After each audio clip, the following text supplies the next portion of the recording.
Someone you love is going to die one day. So will you. And somewhere inside you, beneath all the modern noise, there's a script for what to do about that. One that's far older than you think. You might picture a funeral. Black clothes, quiet rooms, a body in a box. But that script wasn't always so tidy, and the version you know is only the most recent chapter in something humans have been doing for over 100,000 years. What did the earliest version of this ritual actually look like? Stranger than you'd expect, and far more revealing. Archaeologist Paul Pettit has spent much of his career examining the earliest deliberate burials in the human record, tracing exactly when and how our ancestors began treating the dead as something more than discarded remains. What he found wasn't a single clean invention. It was a slow, uneven shift. Bodies placed in shallow pits, sometimes curled into positions that looked almost like sleep, sometimes surrounded by objects that served no practical purpose at all. Why bury a tool with someone who will never use it again? That question sits at the center of one of the strangest debates in archaeology.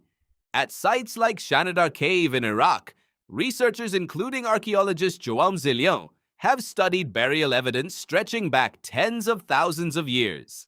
Some of it linked not just to early humans, but to Neanderthals, a species long dismissed as incapable of anything resembling emotional complexity. Pollen found near certain remains once sparked theories of flowers laid deliberately at a grave, a detail later contested and re-examined, but even the controversy reveals something important. Scientists have spent decades arguing over whether Neanderthals mourned, because the alternative, that grief might not be uniquely human, unsettles a very old assumption. Here's the strangeness worth sitting with. Ritual around death may not have started with belief in an afterlife at all. It may have started with something far more physical. A body left in the open attracts scavengers, disease, and danger. Burial, at its most basic level, may have begun as pest control disguised as sorrow. But somewhere along the way, that practical act picked up meaning it didn't strictly need. Objects appeared beside bodies. Positions became deliberate.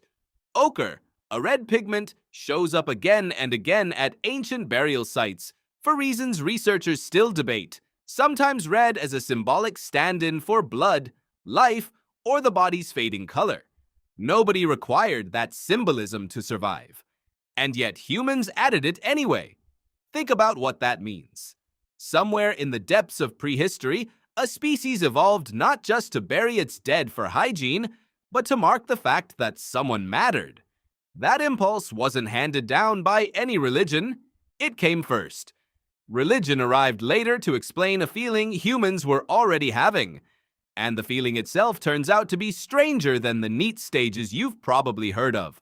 Psychologist George Bonanno at Columbia University has spent decades studying how people actually grieve, and his research complicates the popular idea of denial, anger, bargaining, depression, and acceptance arriving in tidy order.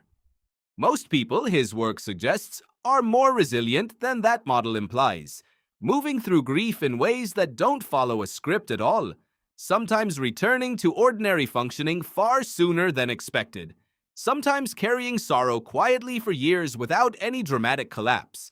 So which is it? Are you supposed to fall apart, or are you supposed to keep going? Neither, really. Both realities may be sitting inside you at once, and that contradiction isn't a flaw. It might be the same ancient tension your ancestors were working out with ochre and shallow graves, the pull between practical survival and the stubborn insistence that a life meant something beyond its usefulness. Consider your own instinct the next time you lose someone. The urge to keep a photograph. The need to say a few words out loud, even to an empty room. The strange comfort of a specific object that carried no value until someone died holding it. None of that behavior is irrational. It's ancient. It's the same impulse that placed a tool beside a body 60,000 years before your birth, still running quietly beneath your modern grief. Your ancestors never had grief counselors or 5-stage models.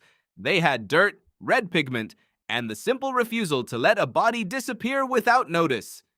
You have inherited that refusal, whether you've ever named it or not.